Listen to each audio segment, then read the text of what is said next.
kewajiban anak untuk memperoleh keuntungan materi maupun immaterial.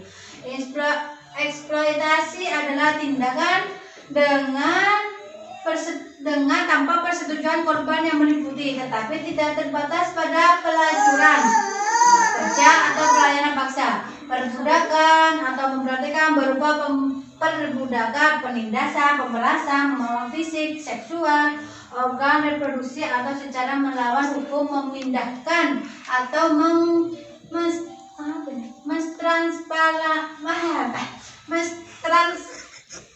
transplantasi organ atau jaringan tubuh, memanfaatkan tenaga atau kemampuan seseorang oleh pihak lain untuk mendapatkan keuntungan baik materi maupun immateri. Nah, di sini ibu-ibu ya, tentang eksploitasi anak itu ada hukumnya. Jadi ibu-ibu, ini pasal 1 Undang-Undang Nomor 21 Tahun 2007.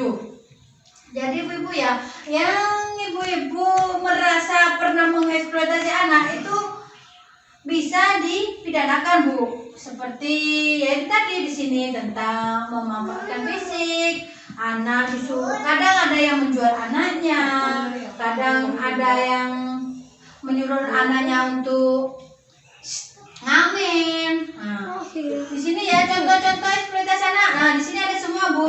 Memanfaatkan tubuh anak yang dilacurkan. Ya, tadi itu yang sudah saya bilang, Bu. Anaknya dijual. Pornografi anak yang mengalami kecacatan atau bayi yang digunakan untuk memancing. Orang biasanya kejadiannya di berita-berita, Bu ya. Bayinya dijual gitu. Memanfaatkan tenaga. Nah, di sini ibu-ibu ada yang pernah nyuruh anaknya?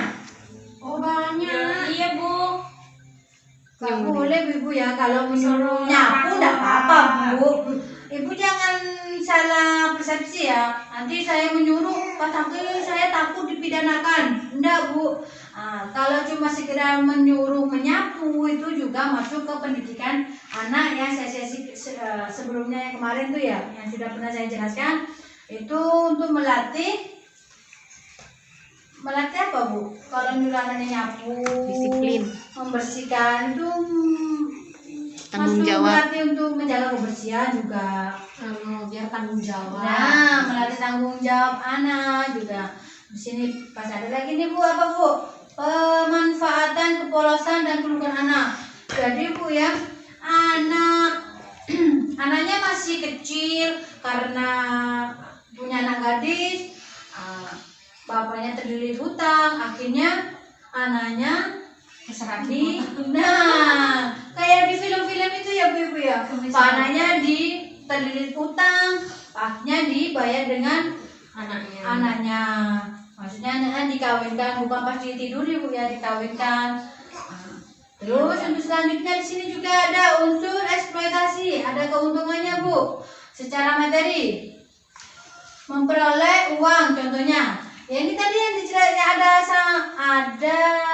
maksudnya ada menjelaskan apa sih?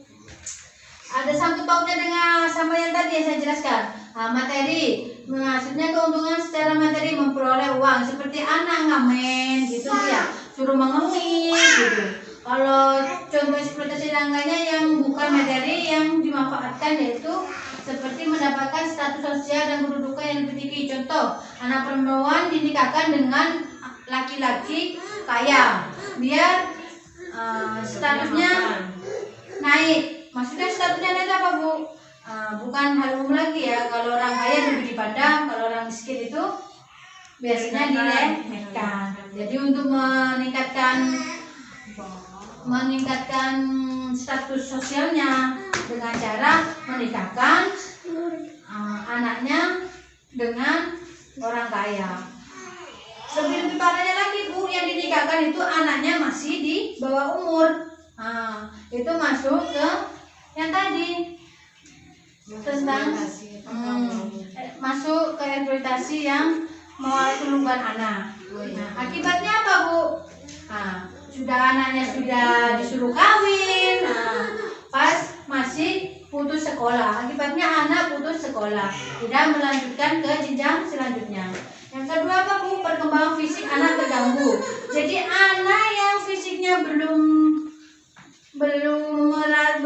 waktunya, jadi dia itu pas tertekan.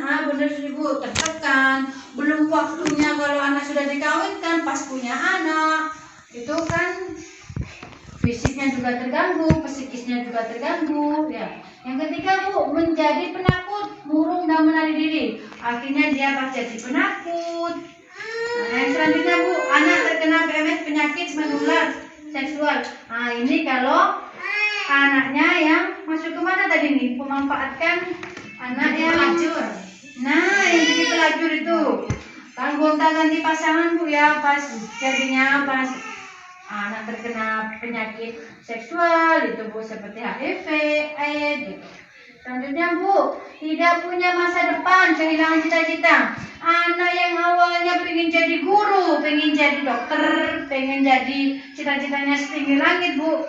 Nah, kan dari kecil kita mesti selalu didongeng Bu ya. Kejarlah cita-cita setinggi langit. Supaya itu tidak hancur Bu. Kenapa? Ini karena itu belum waktunya nikah, dikawinkan. Akhirnya dia punya anak. Hilang masa depannya Bu. Selanjutnya Bu ya, nomor 6, anak berpotensi mengulang kembali eksploitasi yang dialami. Akhirnya Bu, anaknya dendam. Nah, setelah dendam Bu, pas dia punya anak, untuk melampiaskan rasa dendamnya yang dulu akhirnya dilampiaskan ke anaknya. Jadi Pak anaknya nanti berulang terus Bu, anaknya dendam lagi, Pak terus. Nah, untuk pas selanjutnya Bu ya, anak kehilangan percaya diri. Pak dia nggak percaya diri Bu sama dirinya, jadi merasa dirinya itu tidak sempurna. Nomor 8 Bu ya, anak dapat terluka atau sakit-sakitan atau celaka. 9, anak tidak punya waktu bermain. Jadi waktu bermainnya berkurang. Pas akhirnya mengalami puber yang kedua, karena buku pertamanya sudah habis itu masa-masa bermainnya. 10, anak stres dan tertekan. Tadi yang saya jelaskan di atas. Anak terpisah dari keluarga. Nah, di sini Bu ya, ini ada cara mencegah eksploitasi anak. Apa aja Bu caranya mencegah eksploitasi anak? Di sini sudah dijelaskan semua Bu ya, dari 1 sampai 6.